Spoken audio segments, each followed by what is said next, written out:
me han escrito. En nuestra dice que ok. Ya, ok. Listo. Ya, entonces vamos a comenzar, ¿ya? Aisha, porfa, lo que te dije, please, gracias.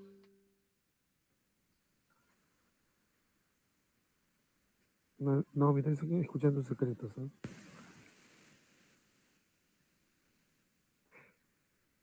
Vamos a presentar.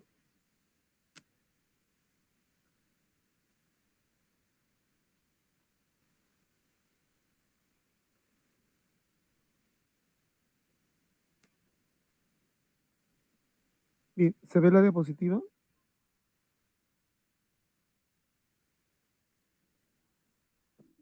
Sí, doctor. Ya, muy bien. Vamos a empezar.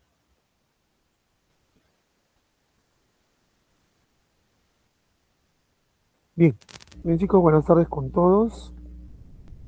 Nuevamente tenerlos acá es un gusto. Espero que escuchen bien las clases.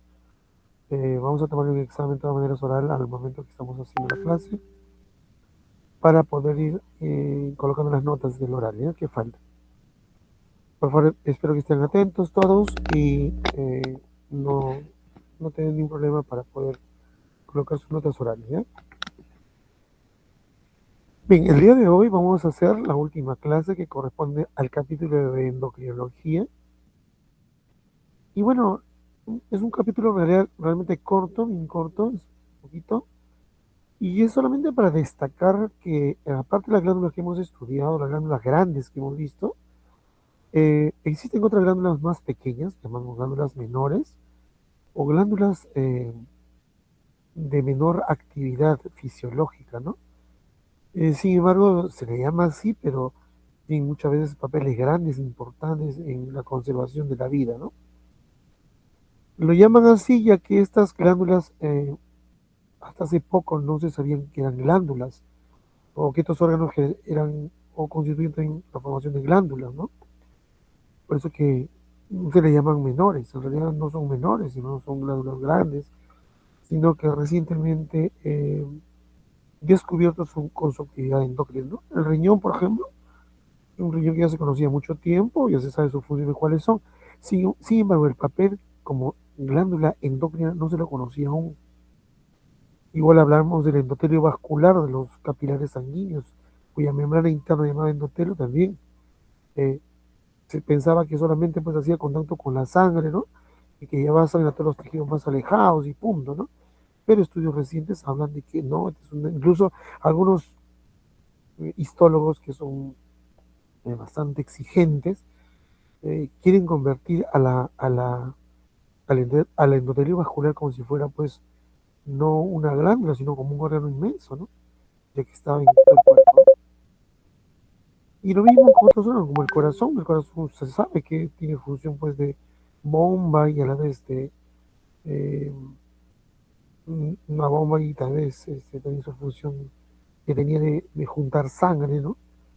De cebar sangre, ¿no? Cebo, ¿no? Función cebo y función de bomba, ¿no? Y que era responsable de la irrigación vascular. Sin embargo, han descubierto también que este órgano no solamente actúa como un órgano que envía sangre a todos los tejidos, sino también tiene alguna función glandular en especial que vamos a ir detallando. Y así.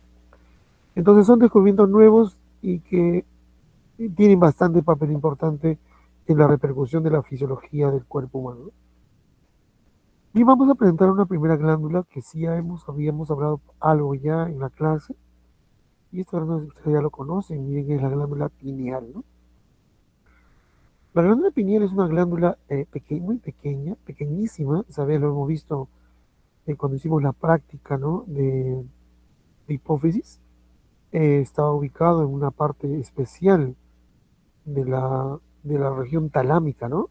La parte posterior inferior, en un lugar especialmente llamado, ¿se acuerdan cómo se llamaba? ¿Cómo se llama? Subtálamo, ¿no? La región subtálamo, ahí lo pintamos a la glándula pineal, es una glándula pequeñísima.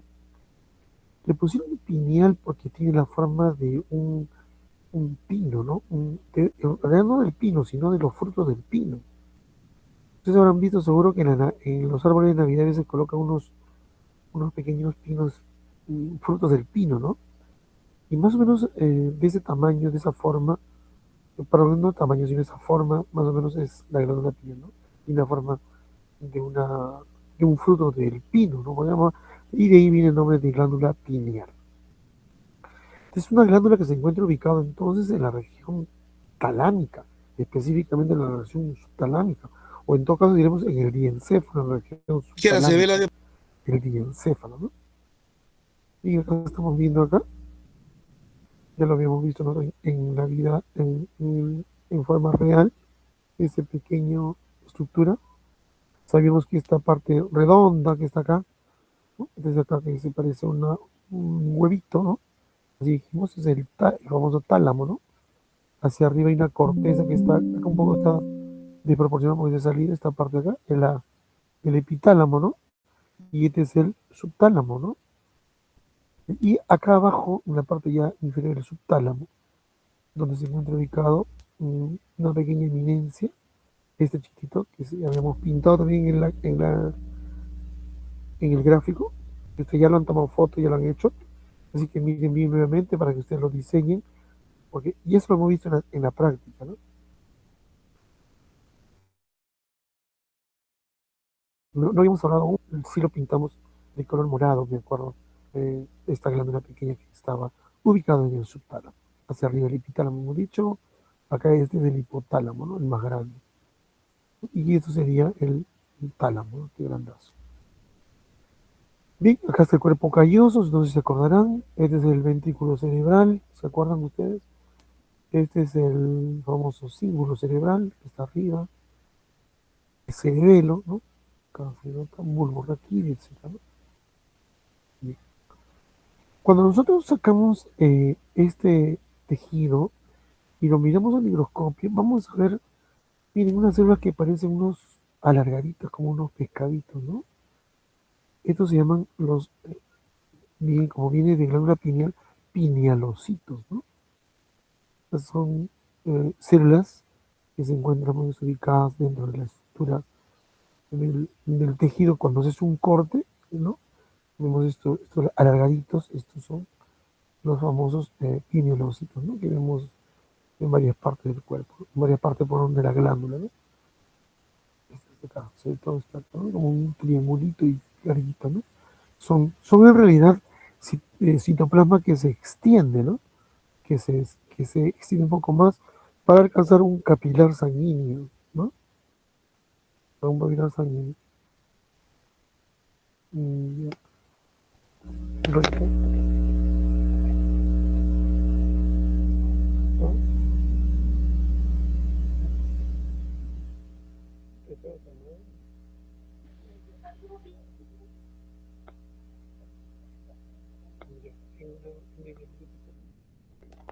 Bien, entonces tenemos Estados Unidos. También tenemos unas células, miren acá, casi planas. Este es un vaso sanguíneo. Pues, se nota que es un vaso sanguíneo porque acá están los glóbulos rojos, ¿no? Y alrededor, miren, se ve un conjunto de células también que pertenece a las células que corresponden a la glándula pineal, ¿no? Están alrededor de un vaso sanguíneo, ¿no? Las células perivasculares que están acá, ¿no? Son células perivasculares que son partes de la estructura de las células, perdón, de la estructura de la glándula pineal, ¿no? Entonces tenemos células perivasculares, tenemos pinealocitos, ¿no? Eh, Acá también vamos a ver, acá tenemos un vaso sanguíneo, a su alrededor siempre están las células llamadas perivasculares, ¿no? Acá también igual, vaso sanguíneo. Este rojo que estamos viendo son eritrocitos, ¿no? Y después el vaso sanguíneo grande, son capilares en realidad. ¿Ya? Bien, como decíamos, los pinealocitos son las células principales, están compuestos por un cuerpo celular que tiene aproximadamente entre 4 o 6 elongamientos, ¿no? Los elongamientos venían a ser estos, ¿no? Estos bracitos que se agrandan más, ¿no? Así como estos que se van agrandando. Parece que fueran en realidad son extensión del citoplasma, ¿no? A veces, por ejemplo, tiene acá 1, 2, 3, 4 alargamientos tiene acá, ¿no? Algunas pueden tener más, acá solamente hay 1, 2, 3 alargamientos que tiene. En realidad estos alargamientos lo que tratan es de alcanzar a los vasos sanguíneos, ¿no? Se alarga. El citoplasma se elonga como las neuronas, ¿no? También acabamos de encontrar neuronas, por ejemplo, miren, acá en esta parte de acá, estos que son más oscuros son también neuronas, pero que están dentro de la estructura pineal, de la glándula pineal, ¿no? Y estas redonditas que estamos viendo acá son las células intersticiales, ¿no? Estas redondas, un citoplasma un poquito más basófilo, ¿no? Redondos casi, en cambio los pineales son alargaditos, como estos que están acá, ¿no? Como está mostrando las flechitas, ¿no? Y los redonditos que vemos dispersos serán las células intersticiales. Entonces tenemos células pinerocitos, intersticiales, perivasculares, tenemos incluso hasta algunas neuronas, ¿no? Y neuroglías. Y entonces estamos hablando, los pinerocitos tienen de 4 a 6 elongamientos citoplasmáticos y su función más importante pero sí es producir melatonina para luego liberarlo al torrente vascular, ¿ya? Esa melatonina va a ir al torrente vascular y va a viajar por todo el cuerpo, ¿ya? Y es el responsable de poner en alerta y alarma al sistema nervioso hipotalámico, decirle que ya está oscureciendo, ya es de noche, ¿no? De que se producen, se sintetizan cuando está en la época de la oscuridad. Entonces, el aumento de melatonina nos indica que ha comenzado la noche y el sistema nervioso central puede darse cuenta que es de noche cuando aumenta la melatonina. Y esa melatonina está compuesta de estas células minerocitos. Si nosotros queremos ver en el microscopio, podemos utilizar arginato de plata, como acá dice, de plata, y también algunos colorantes basófilos como ácido de metileno o hematoxilina de Harris para verlo un poco basófilos, ¿no? Son alargados, son ramificados del citoplasma, como dije antes, y el objetivo es llegar a dónde? A los vasos sanguíneos de alargamiento, ¿no? Eso es en cuanto a los responsables de producir melatonina, ¿no? Que es la hormona que va a controlar el ciclo circadiano, es decir, la noche y el día, va a alerta todo el cuerpo, en especial el sistema nervioso central, comunicándole que llegó la noche o que está amaneciendo, que estamos de día, ¿no?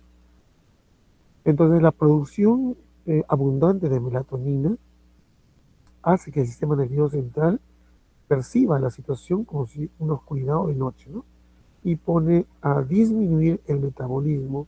El hipotálamo ordena a todas las células a través de neurotransmisores e inicia el proceso de sueño, ¿no? De descanso, ¿no? Cuando aumenta la melatonina, ¿ya? Y cuando la melatonina disminuye, porque ya aumenta la luz, entonces ya el cuerpo va dejando de generar sueño en él, ¿no? Y va despertando y va poniendo más bien en alerta, ¿no? La melatonina es la hormona que genera entonces el sueño. Y eso, vuelvo a repetir, es sintetizado por estas células llamadas pinealocitos. Luego tenemos las células intersticiales, que son células, al parecer, que se encargan de la nutrición de los pinealocitos. Se encuentran por eso juntos con las células pinealocitos juntos. Se caracterizan por tener un núcleo alargado. No dice que el citoplasma es alargado, tengan cuidado, ¿eh? Núcleo. En cambio, acá el citoplasma sí es alargado. Estas son células redondas con núcleos alargados. Un citoplasma abundante y un poquito más basófilo que los pinealocitos, ¿no? Los fagocitos perivasculares que hemos hablado, o células perivasculares, son células que se encargan del sistema inmune, de la defensa, ¿no? Son células capaces de presentar antígenos, ¿no? Para que pueda eliminarse a través de los linfocitos, ¿no? Presentador de antígenos significa que reconocen a una célula extraña, ¿no? A esa célula extraña lo reconocen y hacen que esa célula extraña identifiquen sus antígenos para que los anticuerpos puedan atacarlo, ¿no? Por eso se llaman células presentadoras de antígenos. Y como hablamos, también había neuronas pineales. Estas neuronas se localizan, pues, en la parte más periférica de la glándula pineal, ¿no? Otro tipo de células llamadas similares a las neuronas peptidoérgicas, ¿no? Bueno, estas células tienen, son células también redondas, que tienen un citoplasma más claro. Vamos a ver por acá. Estas acá, células redondas, más grandes, ¿no? Y estas células se van a ubicar en la zona intermedia de la glándula pineal y su función más importante es regulación de la actividad parácrina que tiene la glándula pineal. ¿Ya? Bien, ¿cómo ocurre este proceso de formación de melatonina? Vamos a ver. Cuando comienza la noche, vamos a ver la noche primero, la retina percibe el color oscuro, la oscuridad, y esta retina a través de los axones, es decir, a través del quiasma óptico, del nervio óptico, va a llegar a un centro hipotalámico, ¿no? A un ganglio especial en los núcleos supraquiasmáticos, se llaman, ¿no? Estos núcleos de neuronas que van a capturar la oscuridad. Frente a ello, inmediatamente se comunican con la médula espinal, ahí está el centro de control también, y la médula espinal tiene una región que es posterior y una anterior, ¿no? Tiene una posterior, un área centromedial, no se ubica ni en el asta posterior ni en el asta anterior, sino en el centro medial, intermedio entre ambos, ¿no? Pues se llama columnas, células intermedias. Acá hay neuronas. Entonces, una neurona que parte del núcleo supraquiasmático que está por detrás del quiasma óptico, se comunica con la columna celular intermedio lateral de la médula de médula espinal, y luego vamos a encontrar una neurona, es un ganglio, perdón, un ganglio. Este ganglio es un ganglio que va a enviar información, sería ya una tercera neurona, ¿no? Porque hay una neurona acá, dos neuronas, una tercera neurona, ¿no? Entonces, un ganglio de tipo sensible, va a enviar información a otra neurona, ¿no? Y esa neurona tiene su estructura, una neurona aferente, esa neurona va a liberar una serie de sustancias que van a permitir activar a la célula pineal, ¿no? Esta liberación se trata de liberación de sustancias adrenérgicas que van a encontrar un receptor acá en la membrana, una proteína receptora, y esta receptora va a recibir a este efecto llamado beta-adrenérgico. Esas sustancias beta-adrenérgicas lo que van a hacer, van a comportarse como enzimas. La proteína que se encuentra en la membrana recuérdense que las proteínas que en membrana también formar parte de la estructura de la membrana celular, también me había dicho que las proteínas en membrana tienen muchas funciones, ¿no?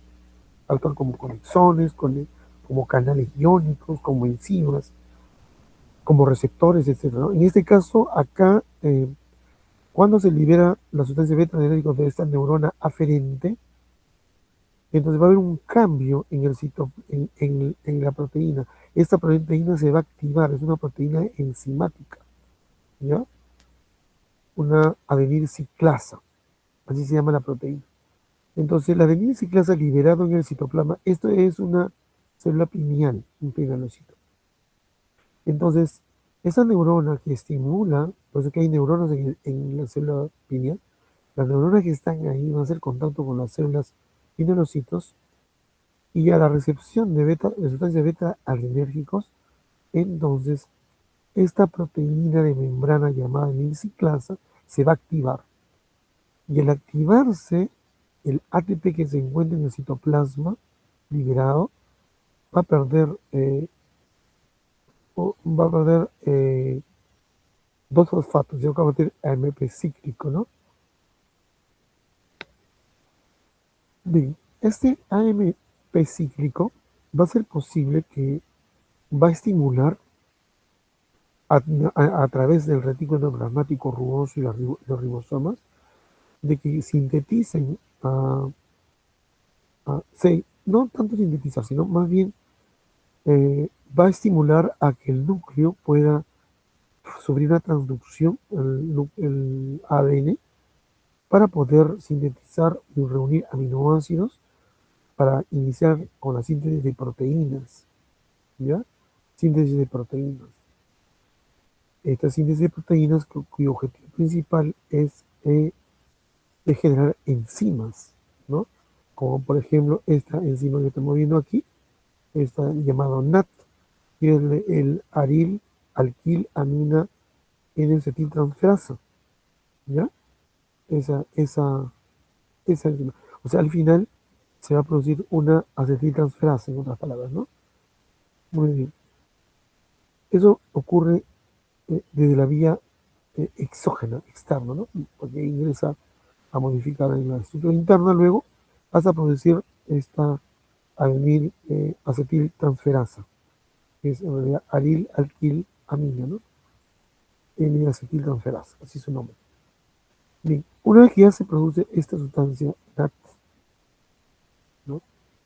Por otra forma, vamos viendo de que las células, los pielocitos van a través de un receptor de membrana también, va a hacer que pase el triptofano de un aminoácido, un aminoácido aromático que tiene un grupo benceno y un grupo pentano, ¿no?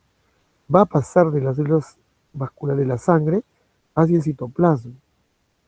En el citoplasma va a encontrar una serie de enzimas, sobre todo hidroxilasas. Al hidroxilar al triptofano se va a convertir en 5-dioxitriptofano. El 5-dioxitriptofano se va a convertir en serotonina, ¿ya? Por una enzima transferasa, ¿ya? Por una enzima transferasa. Entonces, esa transferasa hace entonces que el triptófano al final se convierta en serotonina. La serotonina, no se olviden, es una hormona que participa estimulando la alegría, ¿no? La alegría a nivel del estado de ánimo, ¿no? Nos da alegría. Entonces, pero sin embargo, cuando esta serotonina va a ser utilizado no para como un neurotransmisor, sino utilizado para como fuente o como materia prima y producir melatonina, pues se va a ir gastando la serotonina. Entonces, y eso ocurre generalmente a partir ya pues, de las 4 o 5 de la tarde, ¿no? Disminuye la serotonina, perdón, disminuye la melatonina, disculpe, disminuye la serotonina, ya que esta es transformada hasta melatonina. La serotonina disminuye y por lo tanto, al disminuir la serotonina a partir de la tarde o la noche, la persona va a empezar a sentir los efectos secundarios de la disminución de la serotonina. Ya no va a haber alegría, va a haber tristeza, va a haber miedo, llanto, sentimiento de culpa, ¿no? Hasta intentos de suicidio, ¿ya? Terminen por las fallas de la deficiencia serotónica, ¿no? Pero no en todos los pacientes ocurre eso, ¿no? En la mayoría de los pacientes actúa bien, no se consume toda la serotonina, se produce serotonina regular, pero no alcanza tanto para mantener como un neurotransmisor de la emoción, la alegría, pero también va a participar produciendo melatonina. Sin embargo, en grupo especial de pacientes puede producir pues un problema de depresión, ¿no? Y llevar pues incluso hasta el intento de suicidio, ¿no? Muy bien, entonces la disminución de la serotonina ocurre entonces a partir de la tarde, ¿no? Ya que esta se tiene que convertir en ¿qué? En melatonina. Entonces, ya hemos dicho que esta es la hormona de la alegría, al disminuir, entonces va a aparecer en las tardes, sobre todo, o en las noches, ya sentimientos de culpa, ¿no? Sentimientos de todo lo malo viene, ¿no? La melancolía, ¿no? Debido a la falta de esta hormona. Bien, seguimos con el trayecto. Entonces, una vez que el triptofano, por una hidroxilasa se convierte en 5-hidroxitriptofano, Luego, una hormona transferasa va a quitarle cierta cantidad de hidroxilo y le va a convertir, una convertasa le va a convertir en serotonina. Va a rotar la estructura. Esta serotonina, por acción de la síntesis que ocurrió acá, el ATP, por acción de la adenilciclasa se convirtió en ATP cíclico y que estimula la síntesis de proteínas enzimáticas, al final, ¿para qué? Para generar esta enzima, ¿no? La N-acetiltransferasa o aril alquil amina transferasa. Esa sustancia, en presencia de esta sustancia, va a hacer que la serotonina se una con esto y en presencia del NAT se va a convertir en N-acetilserotonina, ¿no? O sea, es una serotonina, pero que se hace acetilado, ¿no? Ya tiene grupos carboxilos, ¿no? En su estructura. Esta serotonina es agregado. Pero así como está, no puede convertirse en serotonina. Entonces viene otra enzima más, así como la NAT, que es una enzima propia de las células epideriocitos. Y esta es ya la acetilserotonina metiltransferasa. Esta acetilserotonina metiltransferasa va a hacer que la N-acetilserotonina se convierta recién en melatonina. Y así como está la melatonina, va a la sangre, se va a liberar por exocitosis, ¿no? Y ello va a circular por todo el cuerpo, indicando que ya comenzó la noche, ¿no? Sobre todo las células del sistema nervioso central, ¿no? Las que se mantienen alerta. Entonces las células automáticamente, al ocurrir ese procedimiento, al encontrar el receptor de melatonina, activando a los receptores en todas las neuronas van a responder produciendo una disminución del metabolismo de todo tipo, ¿no? Ya sea metabolismo de carbohidratos, lípidos, disminución del metabolismo del agua, de los electrolitos, disminución de la síntesis de proteínas, todo se va a disminuir. Y entonces la célula va a empezar a descansar, ¿no? Va a haber un descanso. Por supuesto que este descanso es relativo, ya que las células nerviosas tienen un sistema que se llama el sistema reticular activante, donde los 24 del día están activos, ¿no? El resto de células descansa por acción de la melatonina. Entonces, algunas personas que no tienen sueño, es muy probable que tengan problemas de melatonina. Entonces, se puede administrar por vía intramuscular, endovenosa o vía melatonina a las personas que no tienen sueño, esos abuelos que no tienen sueño, no duermen, ¿no? Lo que pasa es que en ellos su glándula pineal es muy pequeña, ¿no? Es muy pequeña y se ha necrosado de veces, ¿no? Ha disminuido de tamaño, se ha esclerosado algunas veces, se ha envejecido tan rápido de que no sintetiza melatonina. Entonces, si no hay melatonina, no le va a dar sueño al abuelo, pues, ¿no? Por una poca cantidad, y que si se produce muy poca cantidad de melatonina, ¿no? Entonces, el abuelo se empieza a dormir en el día y después en la noche está que despierta a todos, ¿no? Son las 1 o 2 de la mañana y que se levanten a trabajar, a hacer las tareas, ¿no? Porque él no tiene sueño. Bueno, a darse cuenta siempre en la casa que hay un abuelo que está que molesta en la madrugada, ¿no? Entonces la causa en ellos es que hay una carencia de la síntesis de melatonina debido al envejecimiento de la glándula pineal. Y entonces una vez que la melatonina entra a la sangre, como le vuelvo a repetir, va a alcanzar los receptores de melatonina a nivel de las neuronas. Y las neuronas van a responder disminuyendo el metabolismo y la actividad celular en todo el cuerpo, ¿no? La persona entra entonces en sueño, ¿ya? Primero pasará un sueño superficial, el sueño REM, y finalmente pasará a un sueño más profundo que se llama el sueño ROM, ¿no? Muy bien, una vez que ya aparece el sol al día siguiente por la noche, ya aparece la luz igual va a actuar en la retina, va, va, no va a haber una estimulación del núcleo supraquiasmático, perdón, hipotalámico, y por lo tanto no va a desencadenar este proceso de producción de melatonina, porque no solamente este núcleo supraquiasmático se va a estimular cuando hay oscuridad, más no cuando hay luz. Cuando hay luz se va a bloquear y por lo tanto toda esta cadena se va a perder, ¿no? No se va a producir melatonina, no se va a producir sueño, nada de eso, ¿no? La persona más bien va a estar alerta, va a estar despierta. Entonces, de esa manera se controla el sueño y el estado de vigilia. ¿Ya? Muy bien, acá un resumen más pequeño para que ustedes entiendan cómo el triptófano, por la hidroxilación y la descarboxilación, se convierte en serotonina, y la serotonina se va a acetilar por la enzima N-acetiltransferasa y se va a convertir en N-acetilserotonina. Un grupo de N-acetil se va a ir adheriendo a la serotonina. Y finalmente la N-acetilserotonina, por acción del hidroxindol oximetiltransferasa, se va a convertir en melatonina para cumplir su función que le corresponde. ¿Ya? Muy bien. Entonces, de forma general, acá vemos algunas cosas importantes relacionadas con la función de la melatonina. Entonces, lo más importante, aparte de lo que está acá, lo más importante de esto, ¿cuál es? Es que es una hormona que participa en el sueño activo de la persona. Esa es la respuesta más importante.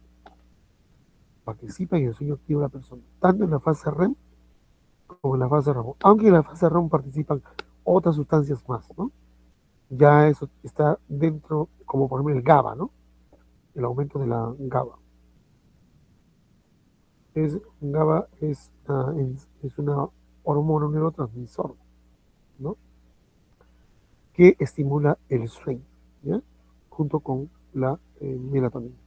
Más potente incluso y quizás la melatonina puede ser un inductor del sueño, o en todo caso el inicio del sueño REM, pero ya el sueño REM estaba regulado por el GABA, ¿no?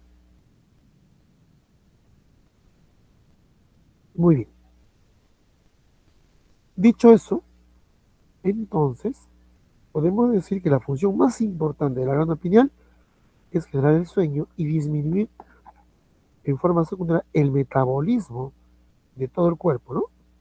Tanto la respiración, la frecuencia cardíaca y todo, ¿no? Para que entre en reposo y pueda generar energía para más tarde utilizarlo en la mañana.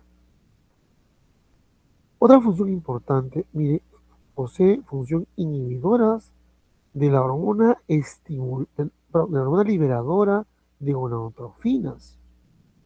Inhibe la actividad de las hormonas liberadoras que produce el hipotálamo. La GDH-GN es una hormona liberadora de gonadotrofinas, de las hormonas gonadotróficas. O sea, es decir, a nivel de la hipófisis no va a estimular la producción de tanto FSH como LH, ¿no? Y por lo tanto va a actuar en el eje gonadal, o sea, en las gónadas. Gónadas, recuérdense bien que son las gónadas, son los órganos que se encargan del proceso de generar hormonas sexuales y también los gametos sexuales. Entonces, una gónada para el varón sería el testículo, ¿no? Ahí se produce el espermatozoide y también se produce testosterona. Una gónada para la mujer sería el ovario, donde se produce el óvulo y también hay estrógeno y progesterona, ¿no? Entonces, gónada es eso. Entonces, la melatonina inhibe la liberación de la hormona liberadora de gonadotrofinas, ¿no? Y por lo tanto también influye en el eje gonadal. Y esto puede generar, eh, si una persona duerme demasiado, ¿no? Duerme o está despierta demasiado, puede producirse, por ejemplo, la pubertad precoz. Es decir, si la niña o el niño no duerme mucho, ¿no? No duerme mucho, no se va a inhibir la GnRH, es decir, las hormonas liberadoras de gonadotrofinas. Se van a activar y eso puede generar una pubertad precoz, ¿no? Entonces hay niñas que ya pueden empezar mamas teniendo 10 añitos recién, ¿no? O ya pueden empezar su menstruación. Entonces, la falta de sueño puede llevar a la propia pubertad precoz, hay que tener cuidado, ¿no? En algunos casos puede llevarte incluso hasta la involución sexual. Como se está bloqueando la hormona liberadora de gonadotrofina, pues a nivel de la hipófisis no se va a liberar pues LH ni FSH y por lo tanto puede haber una involución sexual y también atrofia testicular, ¿no? Sobre todo cuando hay oscuridad constante, ¿ya? Es decir, cuando todos los días la persona está sometida a la oscuridad, pero no duerme en realidad. Mire, también ya hemos dicho la intervención del ciclo circadiano el día y la noche, ¿no? En el día disminuye la melatonina y en la noche aumenta, ¿no? Bueno, maduración sexual, ya hemos dicho también, interviene la maduración sexual en el desarrollo de la sexualidad en humanos, o sea, se refiere a un desarrollo normal, que este es diferente que la pubertad precoz. Esta es una pubertad muy joven, ¿no? Se puede iniciar, ¿ya? Muy bien, con eso hemos terminado la glándula pineal. No sé si hay alguna pregunta que hacer. ¿Tienes alguna pregunta que hacer? Alonso, ¿tienes alguna pregunta que hacer hasta que te duermes? Alonso, ¿alguna pregunta?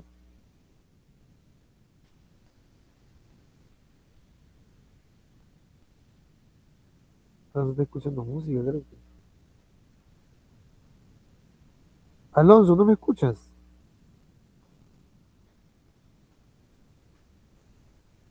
¿Qué creen que esté haciendo Alonso? Está bailando. Alonso, Basalar Alonso.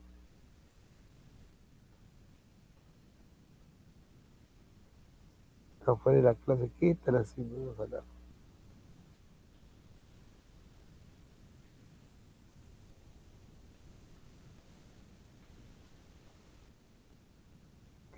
Alonso, nada. Basalar.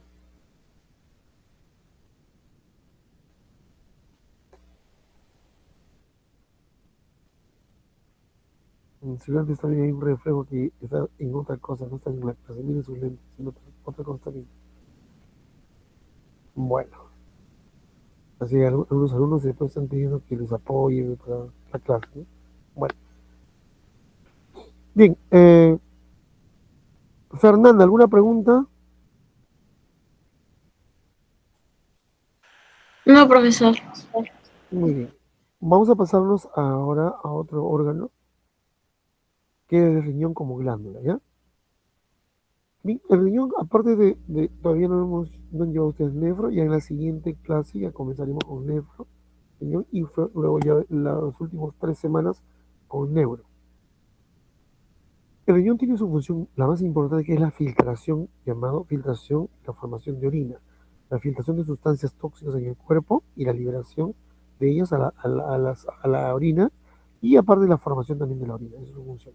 Pero el riñón, aparte, puede tener una función glandular, es decir, producir hormonas que van a trabajar en el cuerpo y que van a tener una función importante. Vamos a ver estas hormonas cuáles son, que le puede venir en su examen, ¿no? Miren, tenemos 4 sustancias importantes que sintetiza el riñón, ¿ya?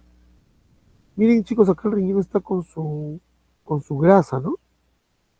Cuando traigan ahora la siguiente muestra, todo está lleno de, acá tiene su grasa, acá se le ha sacado la grasa.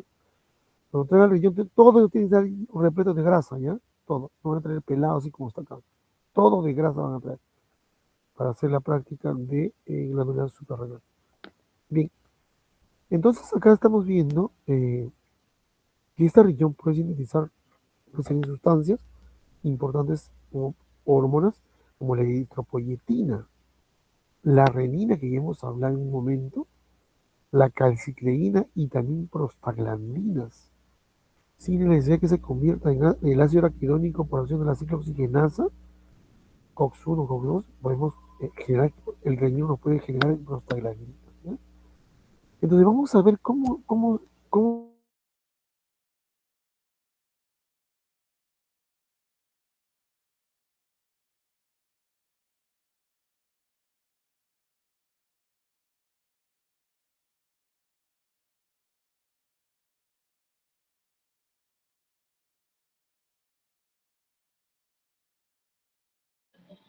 ¿Se le fue internet? Doctor, no se le escucha.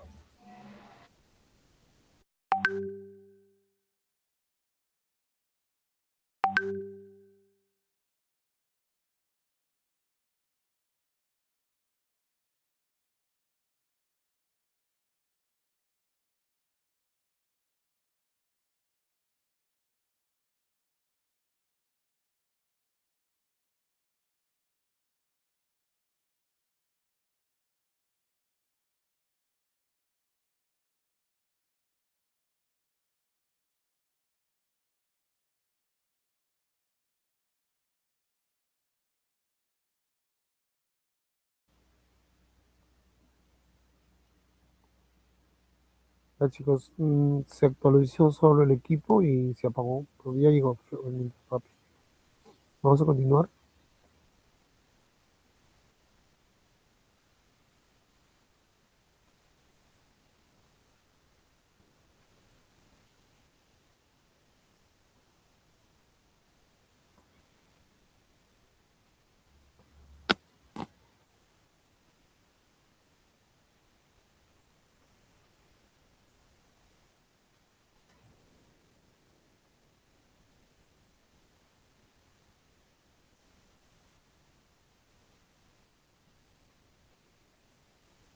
Se ve la imagen, ¿no? ¿Sí se ve?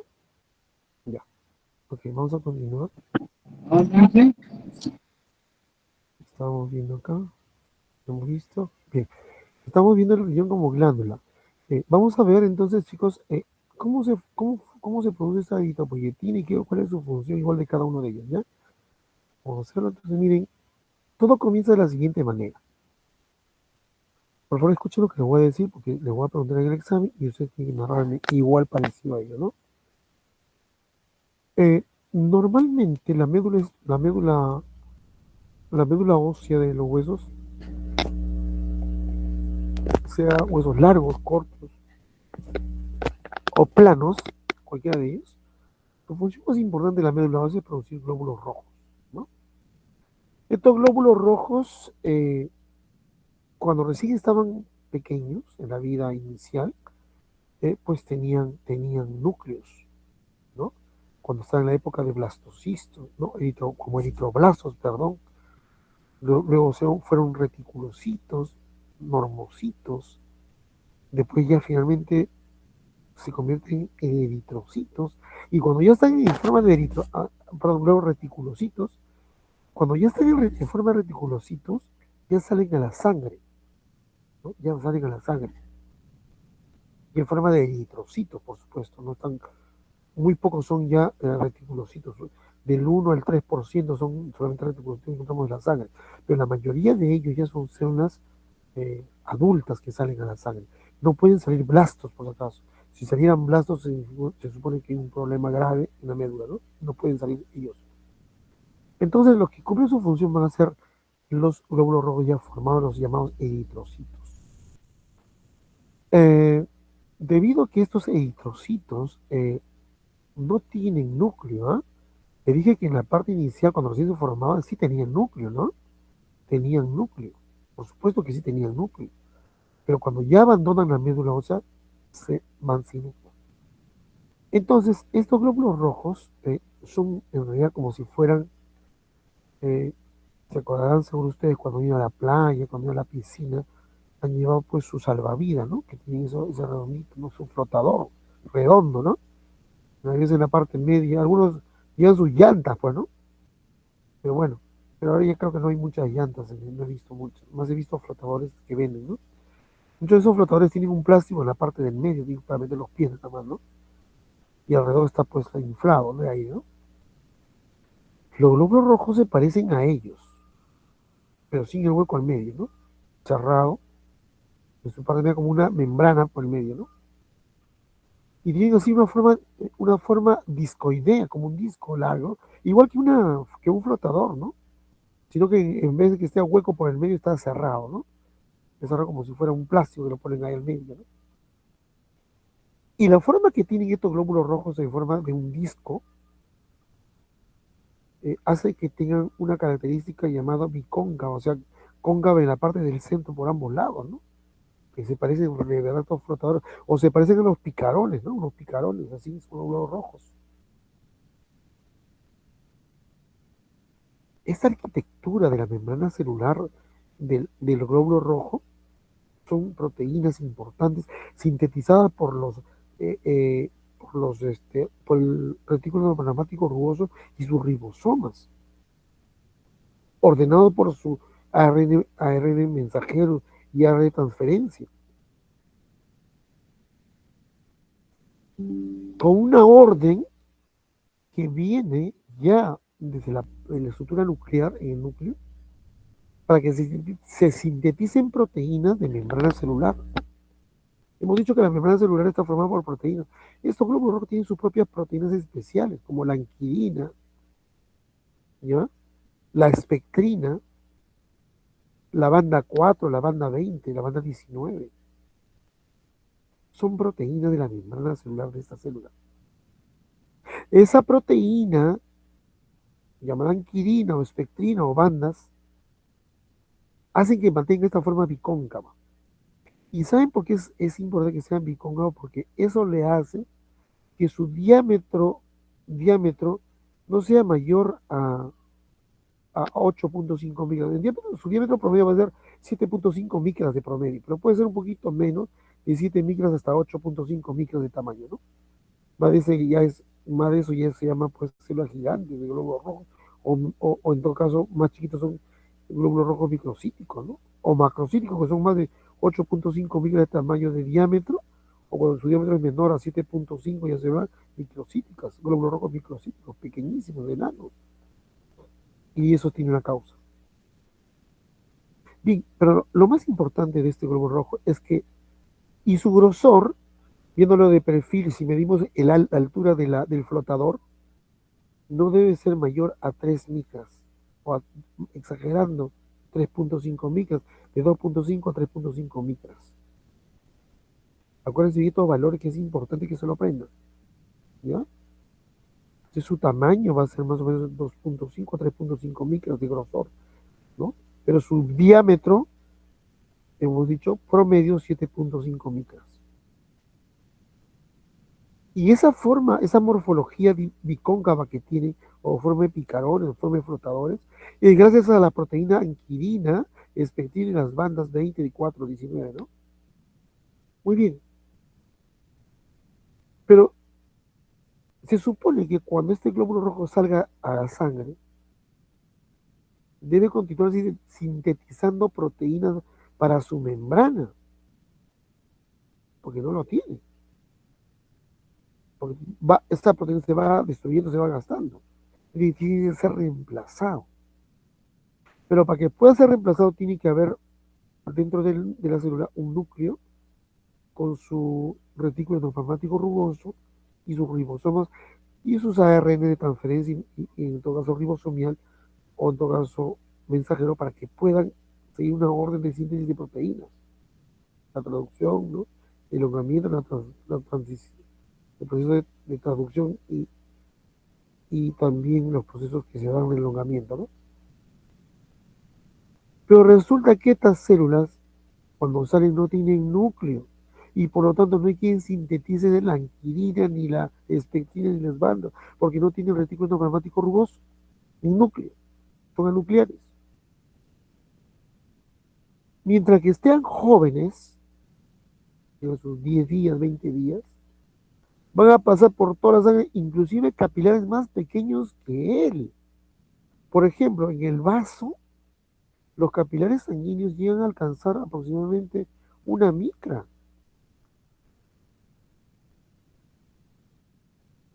¿Se dan cuenta de esto, no? 1 micra. Yo le he dicho que su grosor, ¿cuánto es?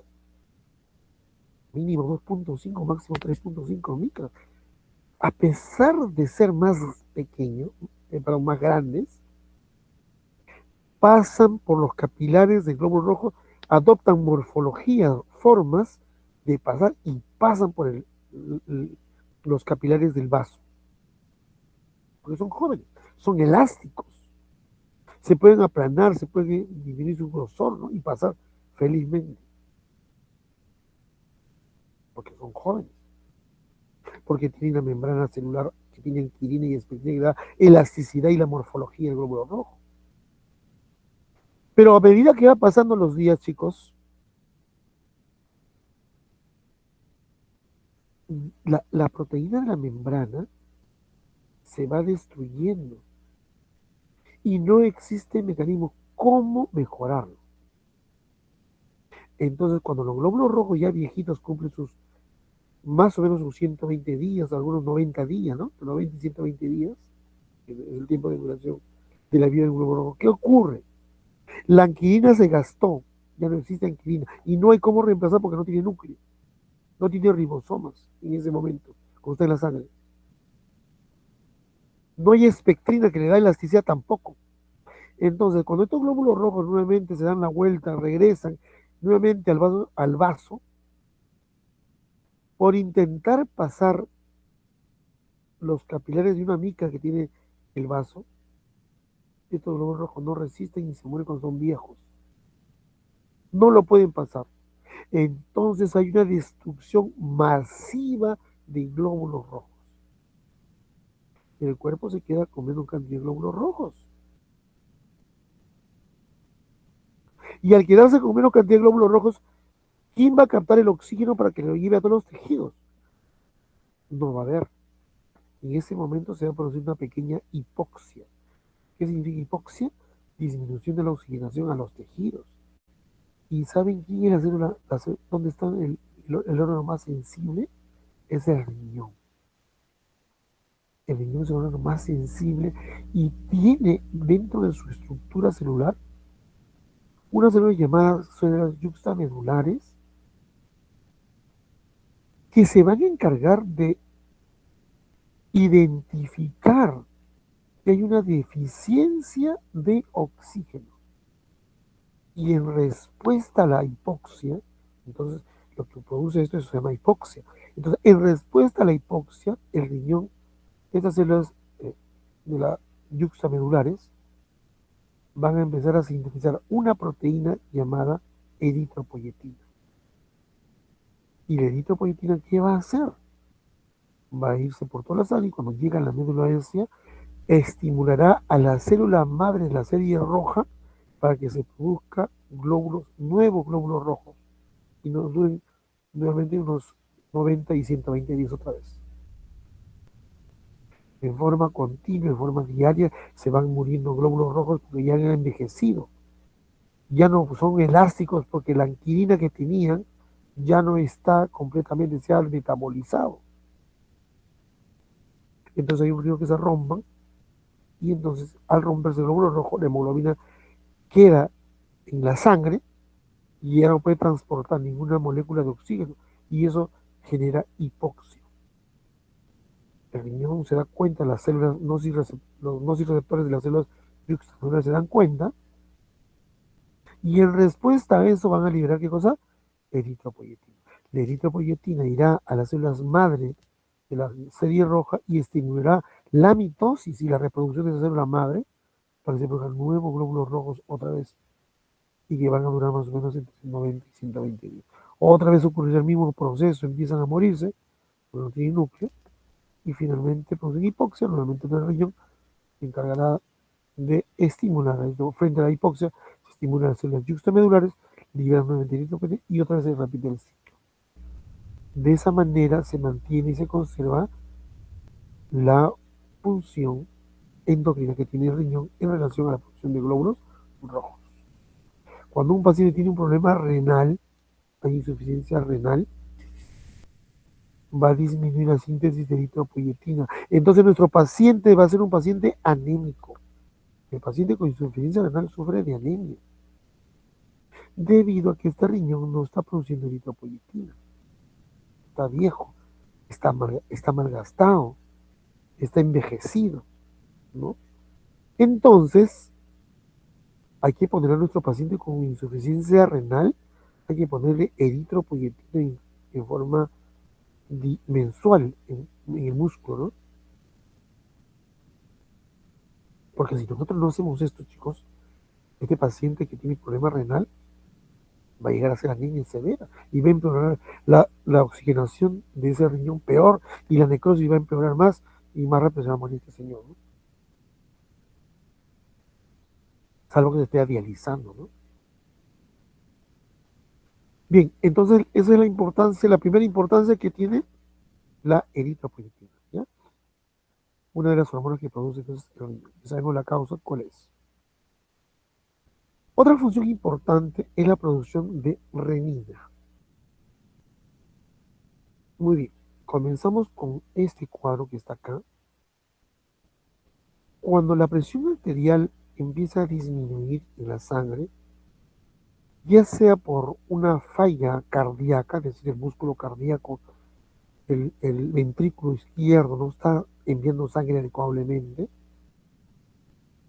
o en todo caso hubo una hemorragia severa que hace caer el volumen sanguíneo, el volumen plasmático, y que eso produce caída de la presión arterial también, ¿no?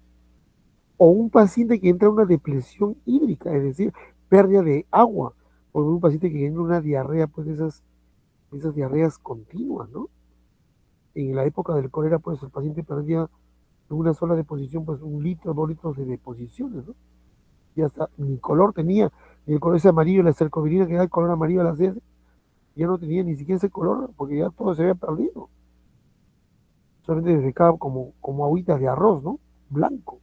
Cuando ustedes lavan el arroz para, para echarlo a la olla, antes de echar a la olla, pues sale medio blanco el arroz, el agua del arroz, ¿no? Así era la deposición del paciente, porque ya no se tenía ni siquiera pigmentos para poder teñirlo, porque tantas diarreas que tenía. Entonces, una deshidratación, que se llama depresión, es lo mismo,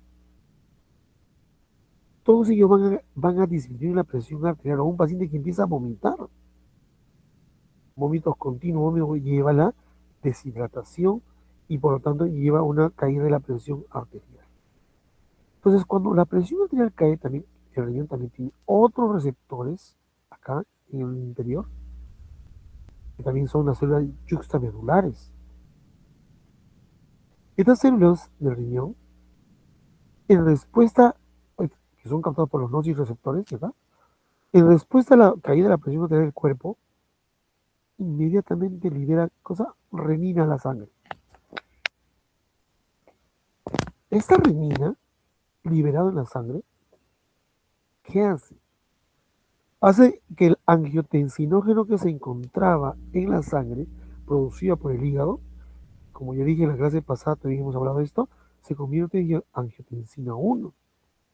Esta angiotensina 1, que tiene una cantidad de proteínas y aminoácidos, es roto su enlace hasta convertirse pues en angiotensina 2. ¿Y quién convierte la angiotensina 1 en 2?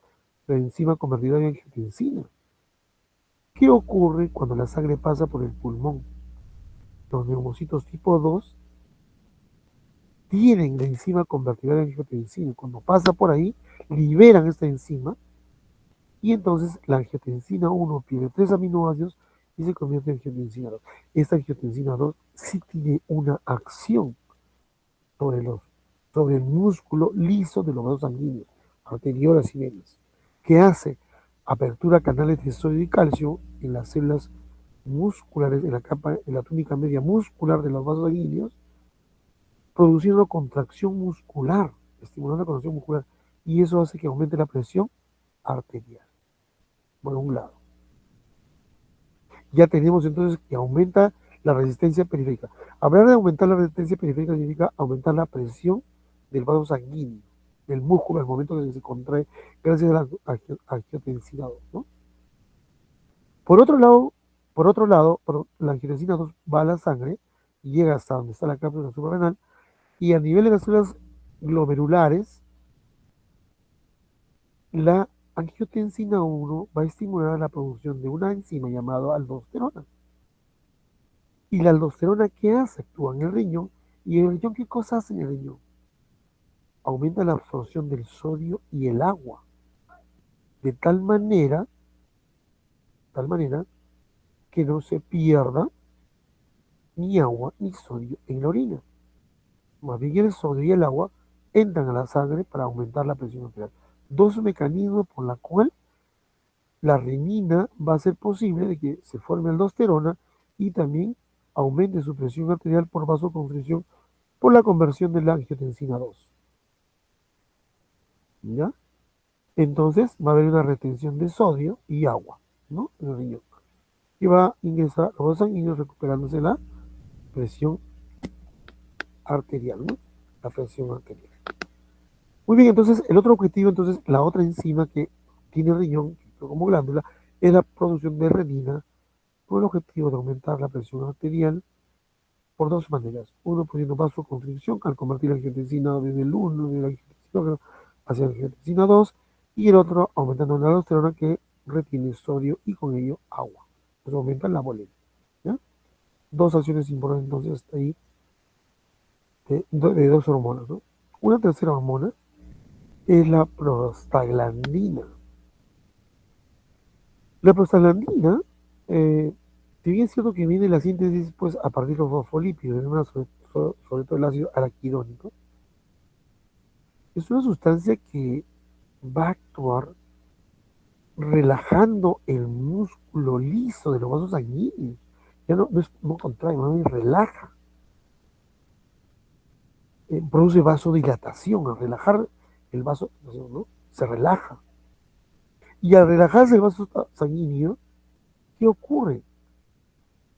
Mejora el paso de los glóbulos rojos de la sangre el lugar, para migrar hacia cualquier lugar de alguna zona donde existan microorganismos para atacarlo. Entonces la vasodilatación aumenta la permeabilidad de los tejidos tanto a los glóbulos blancos como también a las sustancias que están ahí. Muchas veces, pues por aumentar ¿cómo se llama? Por generar una vasodilatación, aumenta entonces también no solamente la permeabilidad de los tejidos al agua, sino también va a permitir el paso de los glóbulos blancos, ¿no? Entonces los glóbulos blancos van a poder salir de la sangre por diapedesis y se van a ir al lugar inflamatorio, ¿no? Y el otro problema que va a ocasionar es que como aumenta la permeabilidad de los tejidos al agua, el agua se va a escapar. Y al escapar va a producir una inflamación. Y la inflamación va a cumplir nervios que generan dolor, ¿no? Los signos se va a edematizar, se va a volver rojo la zona, ¿no? Se va a calentar la zona por exceso de movimiento de las plaquetas y glóbulos rojos. Y finalmente va a generar inflamación. Entonces, otra función que tiene las prostaglandinas en este caso, es responsable de una vasodilatación. Pero esta vasodilatación, chicos, también es muy importante para el riñón, porque al aumentar la permeabilidad, aumentar la vasodilatación en las arterias renales, aumenta el flujo sanguíneo. O sea, si bien es cierto que dilata, pero esa dilatación significa capturar más cantidad de volumen sanguíneo. Y ese volumen sanguíneo va a servir para irrigar las células del riñón, manteniendo en condiciones adecuables a ese riñón. Muy bien, entonces la otra función es. Y finalmente las prostaglandinas, como dijimos ya en la clase también de gastro, participan en la formación del moco de la mucosa gástrica, ¿no? Las prostaglandinas. El moco es un protector del ácido clorhídrico del estómago, ¿no?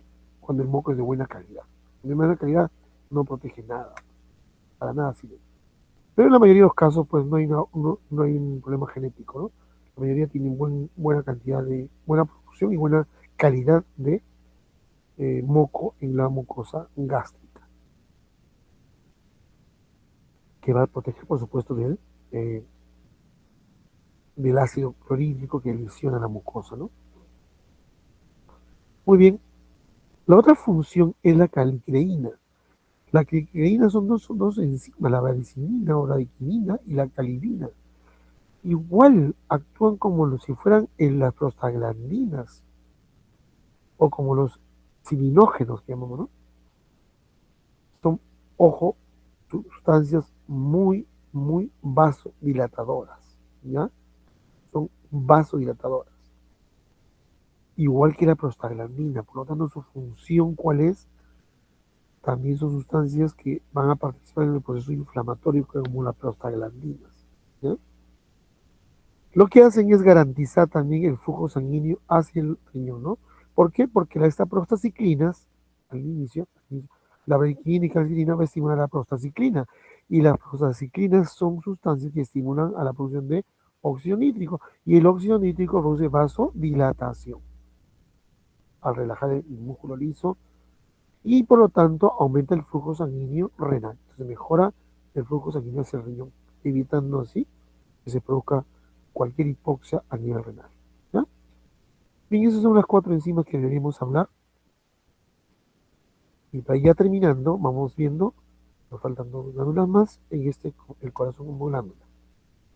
Antiguamente, como le dije ya a ustedes, se pensaba pues que el corazón solamente actuaba como un órgano, ya sea en un momento de cebador, es decir, reunir sangre, y en otro momento pues de bomba, es decir, liberar sangre hacia los tejidos, ¿no?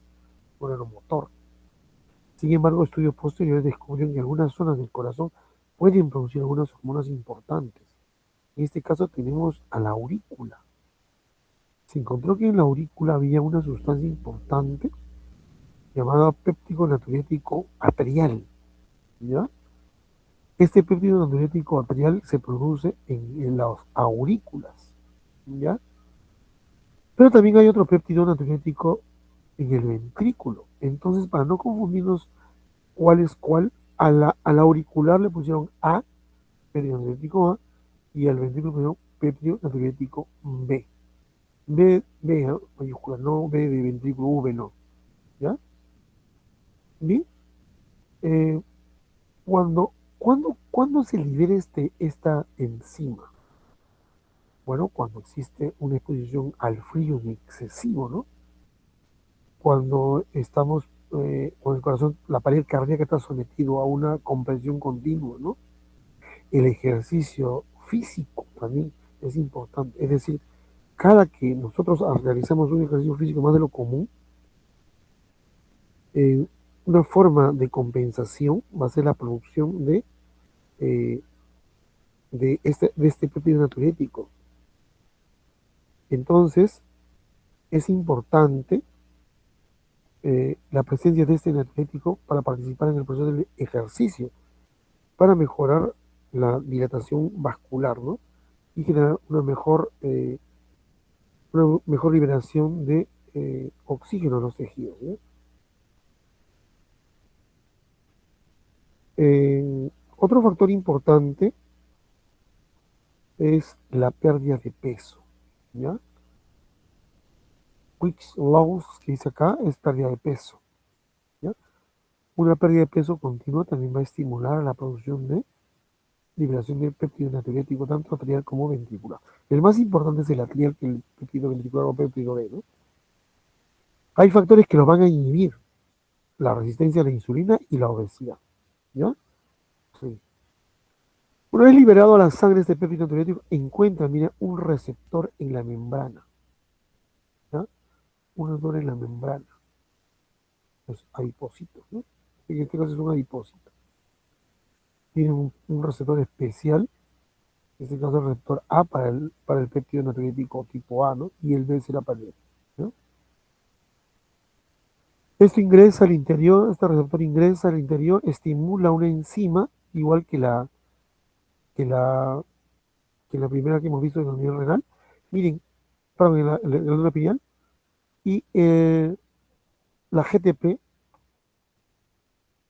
es una enzima que se va a convertir de GTP en un GMP, pero cíclico, ¿no? Es en realidad una molécula, o sea, la enzima que se va a activar en la subunidad beta que tiene este péptido natriúretico va a convertir entonces al GTP en GMP cíclico, el GMP cíclico. ¿Ya? ¿Quedó claro hasta ahí? Entonces lo que hace ahí es la conversión, ¿no? De una molécula eh, molécula llamado también molécula energética, ¿no? Esta molécula. Se trata pues del guanosin trifosfato, ¿no? ¿Ya? Trifosfato, y esto sería un guanosin, el ciclo guanosin monofosfato, ¿no? ¿Ya? Guanosin monofosfato. Bien, no se olviden que eso indica que hay una pérdida de energía, ¿no? Se va a gastar. Pero la idea que se convierta el GTP en GMP, o sea, es decir, el guanosin trifosfato, al perder dos fosfatos, se gasta gran energía, pero se convierte en GMP cíclico, glucosin monofosfato, pero cíclico.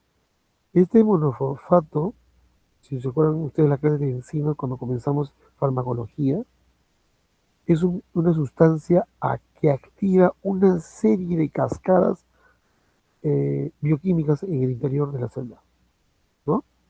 Entonces, al activarse esto, ya va a activarse ¿qué? Una proteína quinasa dependiente del RBP cíclico. Esta proteína quinasa va a generar la generación de otra proteína quinasa llamada mitógena activada, la P38, una proteína.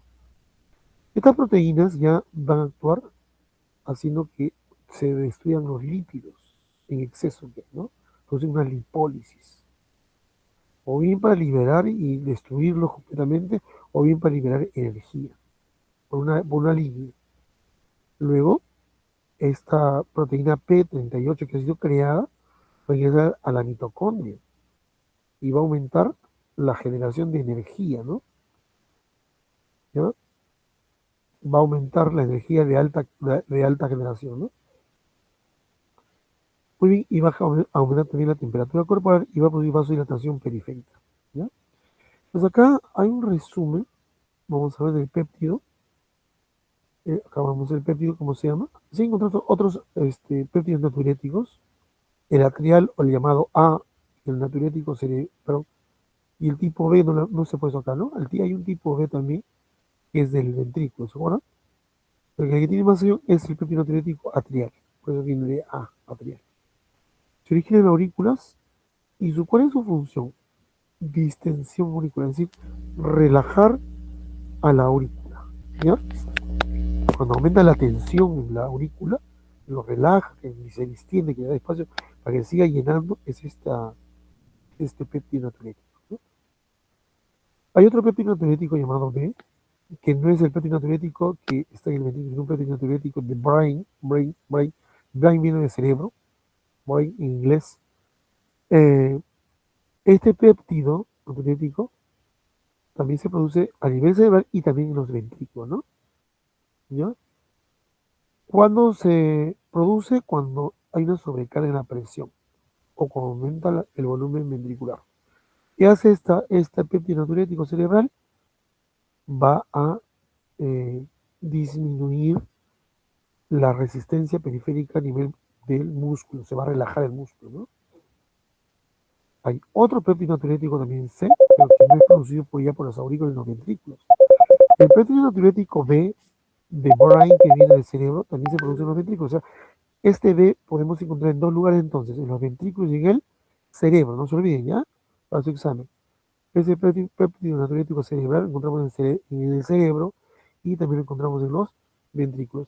En el cerebro lo que va a producir es vasodilatación cerebral, ¿no? Cuando hay un aumento de la contracción de las arterias cerebrales, va a relajar este péptido natriurético. Se tiene doble acción. Una producida por los ventrículos y otra producida por el cerebro. Por este brain no es de la B que había anteriormente, ¿no? Es una B de brain, de cerebro. ¿Ya? No se olviden, entonces este péptido B tiene dos lugares de producción, uno en los ventrículos y otro en el sistema nervioso. Acá no se le ha puesto cerebelo, pero a nivel cerebro que se produce es cuando hay una vasoconstricción severa, se libera esto del cerebro para relajar el músculo, ¿no? Pues hay una vasodilatación, ¿ya? Otro péptido importante que se ha encontrado es el péptido natriurético C. Este péptido natriurético C se llama endotelio vascular. No, perdón, se ubica en el endotelio vascular, es decir, en la capa interna de los vasos sanguíneos, ¿no? Tanto, miren, del riñón, al inicio se encontró en el riñón solamente, y después también se encontró que este péptido C también estaba en el pulmón. ¿Y cuál es su función ahí? Produce disminuir la fuerza de cizallamiento, o sea, fuerza de contracción, es decir, relaja la vasculatura tanto pulmonar como renal, ¿ya?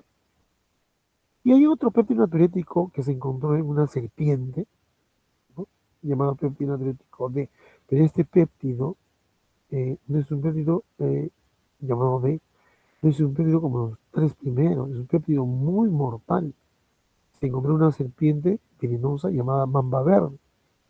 Y por lo tanto, esto produce la muerte, es un neurotóxico. Entonces, hay que tener cuidado, ¿tá? Entonces, este péptido natriurético D que se encontró en la serpiente contiene el veneno de la mamba verde, causa la muerte de la persona, ¿no? Una parálisis porque lesiona el sistema nervioso central. ¿Ya? ¿Quedó claro? Entonces no se olviden. Entonces el péptido natriurético A se produce ¿dónde? En las aurículas, ¿no? Su papel más importante es regular la fuerza que tiene y el volumen sanguíneo. ¿Qué hace? Liberan exceso de agua, sodio y potasio. O sea, cuando aumenta la presión auricular, cuando hay mucho volumen sanguíneo, puede romper la aurícula. Una forma como ayudar a eliminar esa presión es aumentando dos cosas. Uno, disminuyendo la fuerza de contracción en la pared y el otro aumentando la liberación de agua y sodio a la calle, ¿no? Para que disminuya la polémica. ¿Ya? Este péptido natriurético tipo A también puede actuar a nivel renal, a nivel de la glándula suprarrenal, ¿no? Y una serie de lugares también de los vasos sanguíneos del sistema nervioso central. El péptido B, péptido que se produce tanto en el cerebro como también en el ventrículo, tiene una función parecida también al péptido natriurético atrial, ¿no? ¿Qué hace? Disminuye la resistencia del músculo cardíaco y también la resistencia vascular. Disminuye la presión venosa central y aumenta la liberación de sodio y agua, por eso que aumenta la orina, ¿no? La natriuresis. Natriuresis significa liberación de sodio de la sangre, ¿no? Entonces, el efecto tanto del péptido natriurético B como el A es disminuir el volumen sanguíneo y el gasto cardíaco, ¿ya? Hay que recordarle que el péptido natriurético ventricular es más largo su vida que el péptido natriurético auricular, ¿ya? Muy bien, vamos a hablar el pulmón como glándula. El pulmón también actúa como una glándula y ya usted lo conoce esa función, ya le hemos dicho anteriormente. Un ratito, por favor, un ratito me están llamando, un ratito.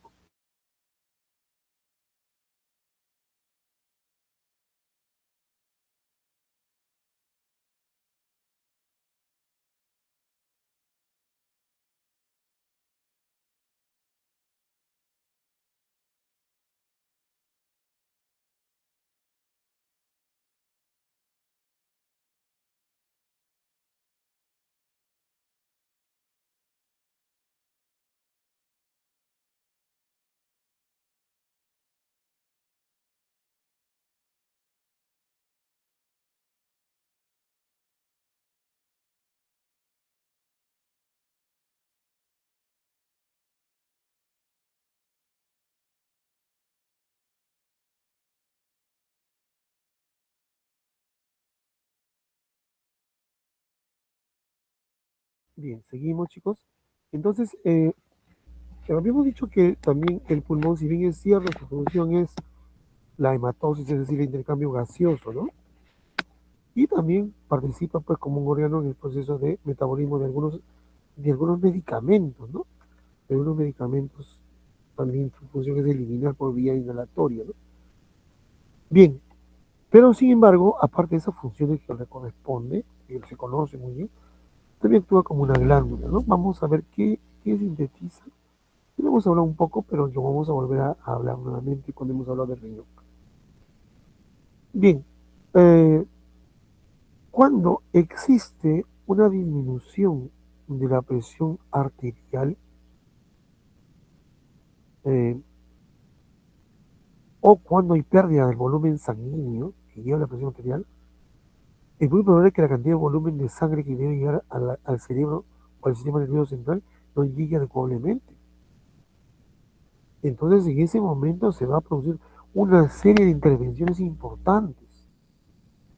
Dentro de ellas, hemos dicho, eh, va a ocasionarse liberación de una serie de sustancias inhibitorias, sustancias estimulantes que van a corresponder, pues, como sea, a levantar esa presión arterial. ¿Ya? Bien, entonces, cuando disminuye la presión arterial, hemos dicho, en las células justamedulares del riñón, acá comienza el gráfico, acá, van a liberar renina. Esa renina va a hacer el angiotensinógeno que producía el hígado se convierte en angiotensina 1. Y esta angiotensina 1 que va a pasar por la sangre a nivel pulmonar, aquí está la idea de acá la hormona, la enzima convertirá en angiotensina, que es una hormona en realidad, va a transformar, le va a quitar aminoácidos a la angiotensina 1 y lo que va a hacer, ¿qué cosa? Es generar angiotensina 2. La angiotensina 2, a su vez, ¿qué hace? Produce vasoconstricción, ¿no? Va a producir vasoconstricción. Y por otro lado, esta, esta, esta enzima, o angiotensina 2, en otras palabras, va a actuar a nivel del hipotálamo y va a actuar a nivel de la corteza suprarrenal. No se olviden que la angiotensina 2 está actuando siempre va a actuar en el riñón y su función, aparte de actuar sobre los vasos sanguíneos, aumentando la presión arterial, va a ser en las células de la región glomerular. Y ahí va a estimular la producción de cosas de aldosterona, ¿no? ¿Ya? Pero el pulmón, cuando hablamos como órgano, estamos hablando de la enzima convertida en angiotensina. Por eso le llaman una función especial. Entonces, ya este caso convertido en angiotensina 2, la angiotensina 2 va a actuar a nivel renal, a la altura de las células glomerulares, para que se produzca aldosterona. ¿Y la aldosterona qué hace? Aumenta la absorción del sodio, aumenta la excreción de potasio, aumenta la excreción de sodio y reabsorbe el agua también incluso, aumentando la volemia de sangre, o sea, aumentando el volumen de sangre, de agua en la sangre, ¿no? Por un lado. Por otro lado, la angiotensina 2 va a actuar en el hipotálamo. El hipotálamo se va a estimular y va a darse cuenta que necesita de células nociceptoras cuando cae la presión arterial. Y en respuesta a esta angiotensina, se va a aumentar el mecanismo de la sed, ¿no? Y esta sed hace que la persona quiera beber agua. Con ello aumentará el volumen sanguíneo también. ¿Ya? Eso es todo de pulmón, ¿eh? No hay más. El pulmón lo que hace es aumentar la enzima convertidora de angiotensina. Nada más. Va a convertir la angiotensina 1 en 2, que es la que va a tener que trabajar, ya sea en la glándula suprarrenal, a nivel cerebral, inclusive yendo a generar aldosterona para la absorción de sodio y el agua para aumentar la presión arterial. ¿Ya? Eso nada más en cuanto al pulmón. Y terminamos con endotelio glandular o endotelio vascular. Como les decía antes, el endotelio es la capa más interna, la más íntima de los vasos sanguíneos que se encuentra en contacto con la sangre. El endotelio tenemos tanto en las arterias como en las venas, ¿no?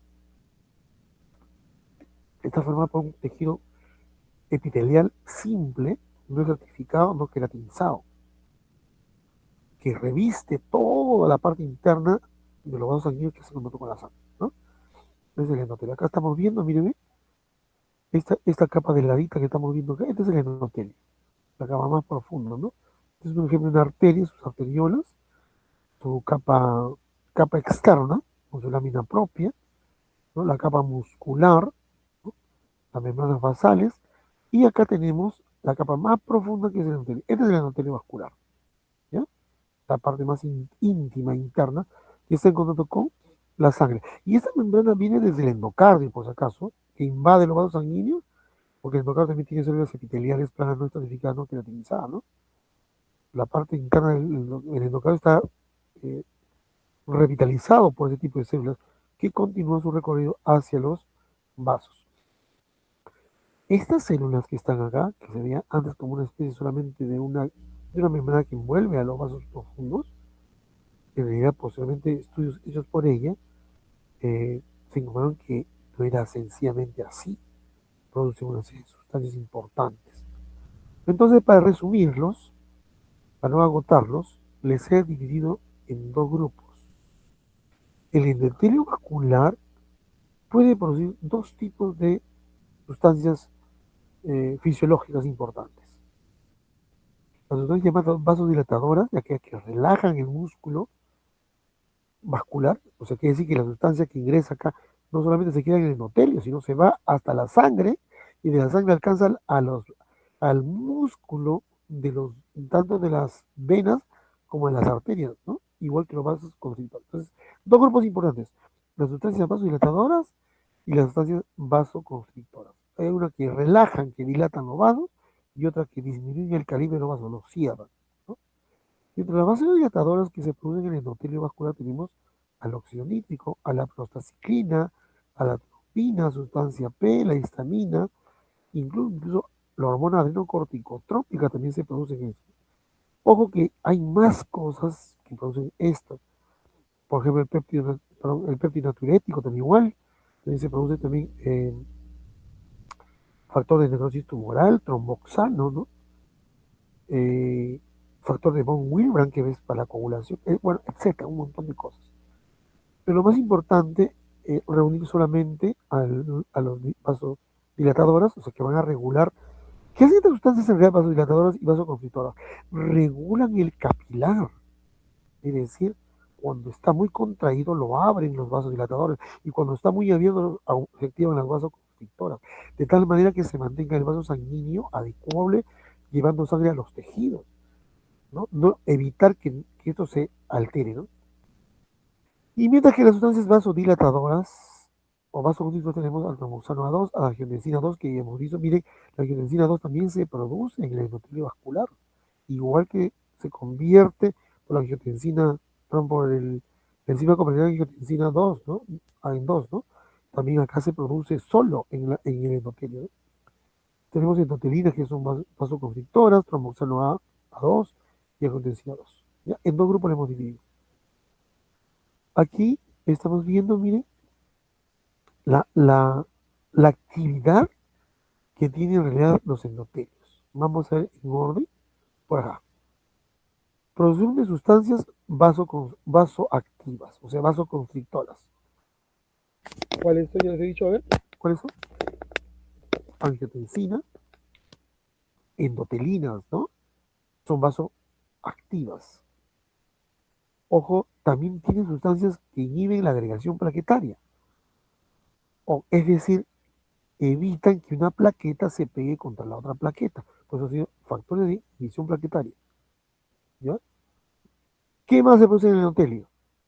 Hay transducción de las fuerzas mecánicas, es decir, reabsorben la fuerza de contención que cada glóbulo rojo va pasando o plaqueta va pasando, genera una carga de energía. Eso se va a descargar en la membrana endotelial, de tal manera que no se aumente la tensión en esta zona, ¿no? ¿Qué más? Permite la adhesión, es decir, que pasen por esta zona los células polimorfonucleares y los mononucleares cuando hay un proceso infeccioso. Eso llamamos diapedesis, ¿no? O sea, de aquí sale hasta la calle, ¿no? Pasando por el medio, ¿no? A ese proceso se llama diapedesis. Y eso también participa en el endotelio vascular.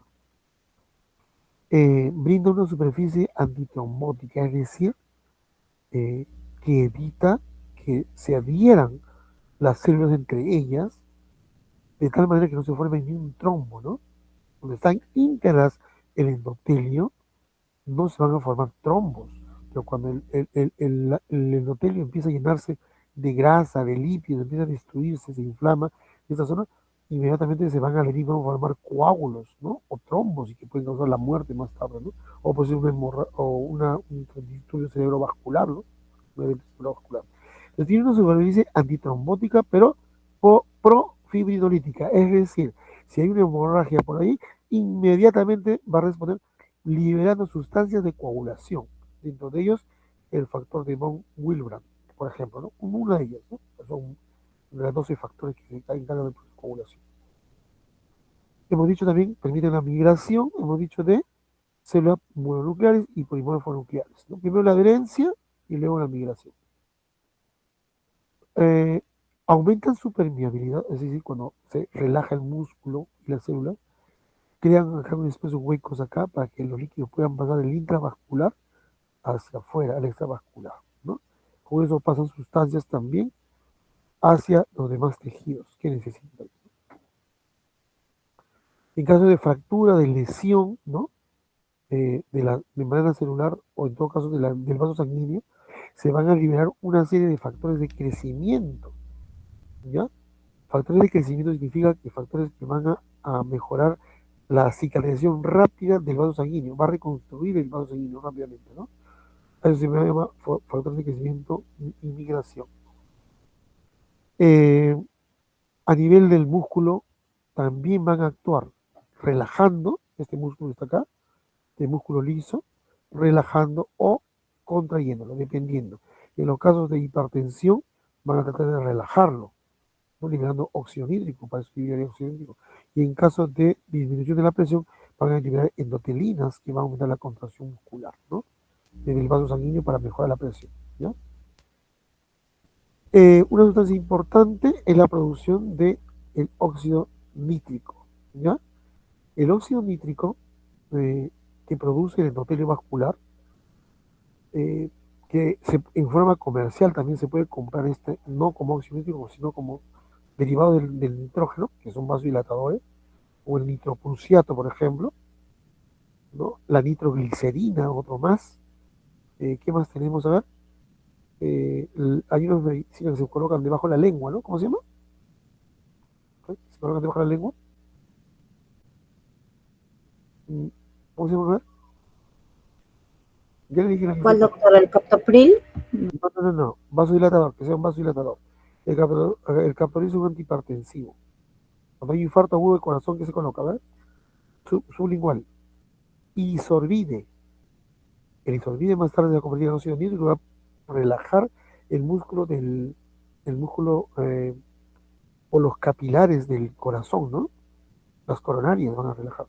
Por eso hay infarto, para que pueda pasar la sangre. Bueno, vamos a ver cómo se sintetiza el óxido nítrico, y para ello necesitamos tomar el aminoácido arginina. La arginina es un aminoácido que a partir de ellos se va a producir el óxido nítrico, es esto acá, ¿no? Entonces, para generar la conversión de la arginina en óxido nítrico, ingresan una serie de factores importantes. Por ejemplo, tenemos la citrulina, que va a ser una sustancia que va a regalar o va a donar iones de oxígeno para que se convierta en óxido nítrico. Siempre y cuando sean los factores reguladores, ¿no? Como por ejemplo las coenzimas FAD, NAD, ¿no? Para que puedan también coger algunos electrones en esta zona, ¿no? Y además también se requiere pues de una enzima, de la dimetilarginina asimétrica, ¿no? ¿Ya? Esa dimetilarginina asimétrica hace posible que se conviertan junto con la acción el otro que está acá, el óxido nítrico sintetasa, los dos, finalmente convierten la arginina en óxido nítrico. ¿Y el óxido nítrico qué va a hacer? Tiene varias acciones. Es un vasodilatador, es un antiterogénico, es decir, evita que se forman sustancias heterogénicas en el interior, y evita la agregación entre plaquetas, formar coágulos, ¿no? Para eso participa. Entonces, es muy importante entonces esto en el proceso del infarto agudo de miocardio, ¿no? Cuando hay un infarto agudo de miocardio es importante administrarle óxido nítrico, ¿no? Ya que va a tener un efecto antiagregante plaquetario, se va a evitar que las plaquetas se junten y formen más coágulos, va a evitar que formen trombos y también va a dilatar el vaso sanguíneo para que continúe el recorrido de la sangre si es que está contraída, ¿no? Eso funciona el óxido nítrico. Otra sustancia más, la endotelina tipo 1. Ya hemos dicho las células endoteliales, pero también el músculo liso de los vasos también tiene. ¿Cuál es su función? ¿En qué momento se libera? Cuando hay hipoxia, cuando hay estrés o isquemia, ¿no? Sobre todo las células coronarias. ¿Ya? En ese momento va a ocurrir una transcripción de una RNA ribosomial para que pueda sintetizar esta proteína a nivel ribosomial, ¿no? ¿Cuál es su función más importante? Vasoconstricción. Eso es lo más importante. Vasoconstrictora. Cierra el vaso sanguíneo, ¿no? Cuando ha caído la presión arterial, mejora la presión arterial en esa zona para irrigar bien el corazón, ¿no?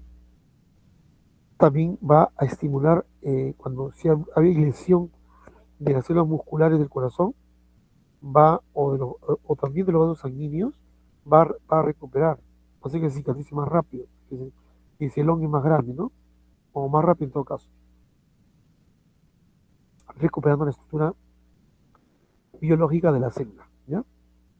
Va a estimular la producción de fibroblastos para la cicatrización de un vaso cuando se rompe, cuando hay un sangrado, y va a participar también en el proceso inflamatorio, ¿ya?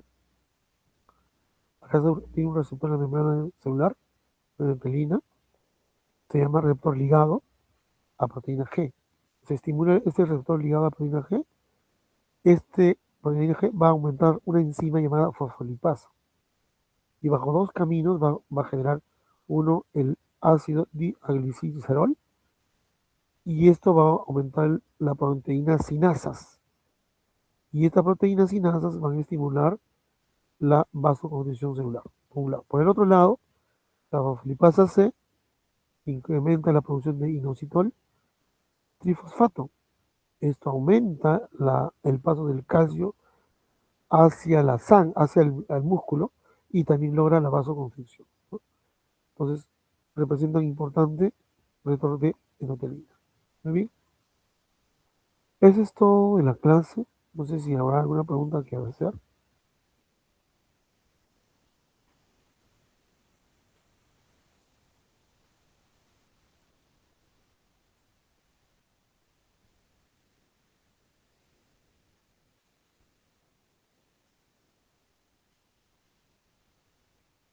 ¿Hay alguna pregunta que hacer? ¿No? ¿Ninguna?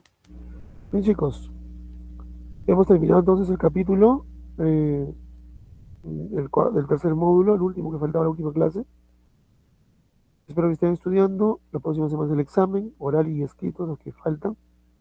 Algunos han dado ya oral, otros les falta todavía. Y su escrito y su práctica que está pendiente, ¿ya?